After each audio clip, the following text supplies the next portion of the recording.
Hey everyone, Josh here. Today I'm just doing a haul on what I've gotten so far this year. I'm doing a 2 a month sort of thing, uh, but I can get more if I trade in or have extra money that's come in, like via a different way or whatever. So there's actually way more than two for January and into the beginning of February. Yeah, six movies. So yeah. Yeah, let's just get started. First up, I got which is a film by Steve Oram, who's a British comedian. This is his directorial debut. I haven't seen this yet, so yeah, I love that poster, which they ended up using for the case. It's shot in 4:3 to look like it's an old television movie, and pretty much they all speak ape in this. There's no English dialogue, it's just a bunch of grunts and like ape sounds, and it looks absolutely insane. So looking forward to checking that out. Inside disc, same thing. This of course is a UK Blu-ray. This was released by Icon Entertainment, and it's the first in the Fright Fest Presents series, so maybe something that's gonna keep happening. So yeah, don't really know or don't really have an opinion on this yet, but looking forward to seeing it. That's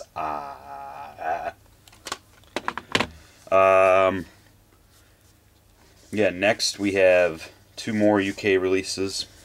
First up is Eureka's Master of Cinema series, A Touch of Zen, Spine 130 to go along with 129, which was King Hu's Dragon Inn. It's another film by King Hu. Have not seen this yet. This is the uncut 180-minute version, Taiwanese film. Dragon Inn was amazing. I wrote a review for it, which I'll leave in the description below so you guys can read that. Essentially, I love Dragon Inn so much I wanted to absolutely get this. I actually wanted to see this before I saw Dragon Inn, but turns out Masters of Cinema is going to be releasing both of these, so I'm like, why not just get them both? So yeah, it is. Comes with a slipcase. Pretty nice. I mean, it looks the exact same, but it's not a bad touch, I guess. Clear case like all their releases in the dual format. This is a 3-disc edition. Disc 1, 2, and 3. Disc 3 is a documentary on King Hu, or a video essay. And then you got this nice booklet, Portrait of King Hu by Han Xing Li. So yeah, flip through this a little bit. I'll show it all to you guys.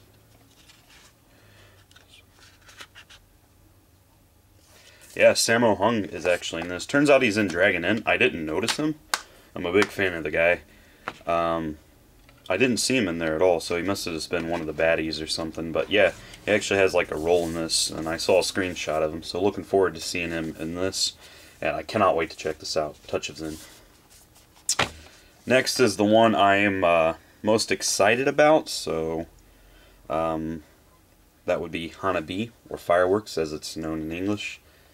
Released by Third Window Films. Big fan of the company, and yeah, this is just brilliant. So glad they're doing these Kitano films. So far, they've announced 5 Kitano films: Hanabi, Kikujiro, Dolls, Kids Return, and Scene at the Sea. All being released this year. Hanabi's out. Kikujiro in February, Dolls in March. Scene at the Sea and Kids Return haven't been announced like a release frame yet. I'm guessing like early to late fall. So, and then I already have Kids Return, but I'll probably double dip for it if there's any features worth checking out.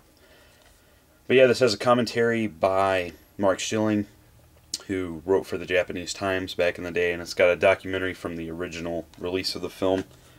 Absolutely, like, amazing film. Masterpiece in my opinion. This is my favorite Japanese film of all time. The fact that it's on Blu-ray, the fact that Third Window Films released it, and they continue to release like my personal favorite Japanese directors' movies like Sion Sono, Shinya Tsukamoto, now Takeshi Kitano. It's so odd but amazing, and I couldn't be happier with this. Take the slipcase off. It's got a different cover on the inside. Disc is the original cover, and then you got the brochure showing off different third window film titles. Company worth totally checking out. They're a phenomenal company, and yeah, actually the owner, Adam Torrell, I'm going to be interviewing, or I already did, but it's not been posted yet. I'm going to be interviewing him for this month because we're doing an in-depth feature on him at Blood Brothers, which is the company I write for. So yeah, Hanabi, brilliant film. Pick it up if you can. Okay, next we have 3 Japanese releases, so diving right in. These all have English subtitles, by the way, these Japanese releases. First up is Chosuke's Journey by Sabu. First film I've ever seen by him. I wanted to see Miss Zombie and Bunny Drop, but haven't gotten around to either one of those. This film has its problems, but overall it's really good. Love the crazy cinematography in it. It's got fun, crazy, quirky characters. Kind of would take forever to explain what's going on. Essentially, this guy's an angel. He serves tea in their heaven or whatever to these people that write screenplays. Every person in this heaven area writes a screenplay, and every screenplay is assigned to an individual person. So, like, each of these people would have their own screenwriter in heaven writing their life, like daily life. And yeah, essentially one writer gets cut short that's babbling with him, and then his screenplay gets taken from him right when she's about to die. He doesn't want her to die, so he freaks out and sends Chosuke down there to save the girl and rearrange the screenplay. Then a bunch of these weird, like, demon people show up and try to kill him, and it's just a crazy film. Only complaint with it is that the characters' actions and stuff that some of them do just don't make sense to their actual characters. Is sort of all over the place. Like, one minute he's happy-go-lucky, then the next minute he's like making some Yakuza guy cut off all of his own fingers, and like all this just crazy weird shit. But that being said, absolutely fun film. Really can't recommend it enough. Chosuke's Journey. Okay, next, I feel stupid for talking about this, but I bought this because as a director I want to discover. I've only seen one of his films, Tokyo Story, so you already know who I'm talking about. Yasuo Ozu. This is the, Color for Ozu. Color for Ozu? I guess Color for Ozu, that's what I'm going to call it. Box set. It's got 4 of his films that were in color, obviously. All restored, in Japan and released. These are all 4K restorations. One of these, An Autumn Afternoon, is on Blu-ray here, but the others are not. So, yeah, I really wanted to get this. Quite expensive. This was like over $100, but something I saved for, so yeah. Got Ozu on the front there and the back. And then take this out. You got a booklet. Ozu on the front. Really nice set. Like I said, I haven't dug in yet. I've seen the trailer for the restoration and all that. I know this has just a lot of info in it on what they went through to restore it and whatnot. And there's actually some before and after photos in here, which I know the camera's not going to pick up well. Try to get it in there a bit close. Yeah, ton of work went into these. So glad to see these because some in the set were released by Criterion through their Eclipse series, so we'll never probably see Blu-rays of most of these titles. So you got Equinox Flower.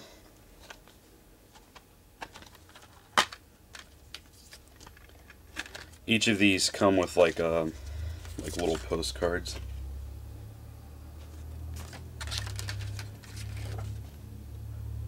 Yeah, like I said, I can't really talk about any of these 4 films because I have seen none of these. But I wanted to get into Ozu, so I figured I could start with like a Hardy box set like this and really like dive in. Good Morning. This was released on DVD through Criterion. Maybe this will at some point get this same release. I remember Richard Ayoade, I believe that's who it was, had recommended this film when he visited the Criterion Closet. Little postcard. I'm guessing these are just dialogues about the film. Not sure. I can't read Japanese at all. There are background images on here, but it takes too long to do all that crap, especially when you can't edit. Otherwise, I totally wouldn't mind. Late Autumn.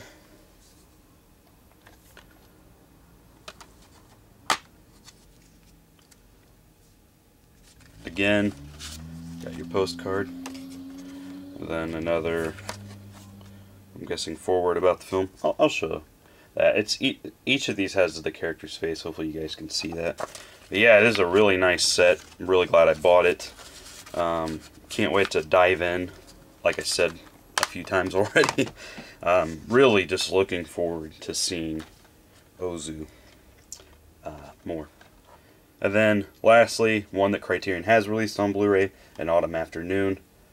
I think this might even be a newer restoration than the one that Criterion had used, but I might be mistaken on that. But yeah, Ozu regular right there. There's the back. Again, postcard, which is usually of the front. Then a little, I'm assuming, forward on the film. Could be mistaken about that. So yeah, 4 films by Ozu, booklet, all in color. Yeah, like I said, expensive, but English friendly, region A, like everything is in Japan on Blu-ray. And yeah, color for Ozu. And then last but not least, one that I've been wanting to see for a long time, still haven't seen it yet. Seen about the first 30 minutes or so. Just a crazy fun, like, kind of like punk film. It's called That's It.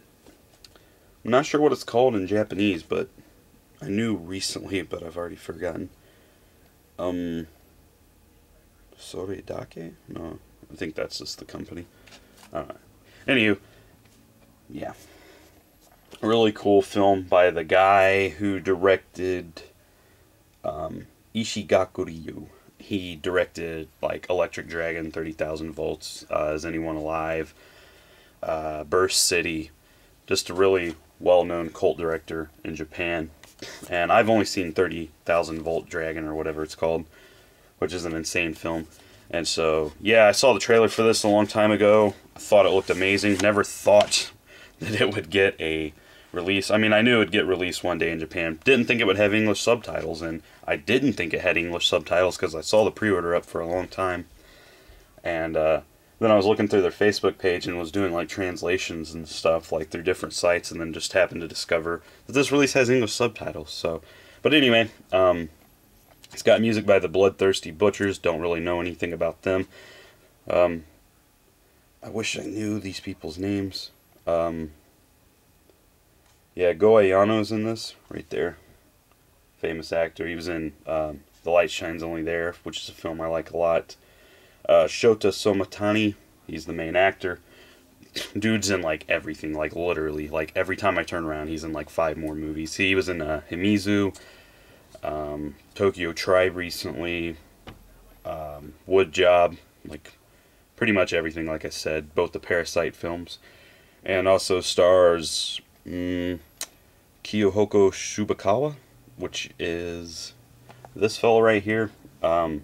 Just discovered him recently. He was in As the Mudships Sail Away, fantastic indie film. He's in Low Life Love, the main character. Wonderful actor. So yeah, like I said, I don't know a ton about this film. Yeah, the DVD's not in there. Well, the Blu-ray, it's in a DVD case, but the Blu-ray's in my PS4 right now. In the midst of watching this, got cool like black and white cinematography that's a little color slowly leaking here and there. Not in like a Sin City sort of way. It's very muted when the colors do pop, but they're there. And I know this film goes into color at some point later on. And this also comes with the book, which I believe is a manga. Yeah, which the character has in the movie. This is an actual like copy of that same manga. Not really sure the history on this or whatever, so kind of lame for that. I apologize. But yeah, looks absolutely nuts. And like I said, the film's really awesome thus far. I can't wait to check it out. I'll be reviewing it for Blood Brothers, which is the site I write for. So, whoops. Yeah. And that's it on my haul. I want to thank you guys for watching, as always. Subscribe if you'd like to, because I don't release content hardly ever, but I still like getting subscribers. And I soon will be doing a Korean Blu-ray update. I am selling off a big chunk of my movies that I'm not going to be keeping, and so with selling those off, I decided I was going to pick up some Korean films, and I got quite a few. I think there's like close to 20 in total, so yeah. Trade up, dog. Yep, there's the haul. Again, thank you guys for watching, and I'll see you next time.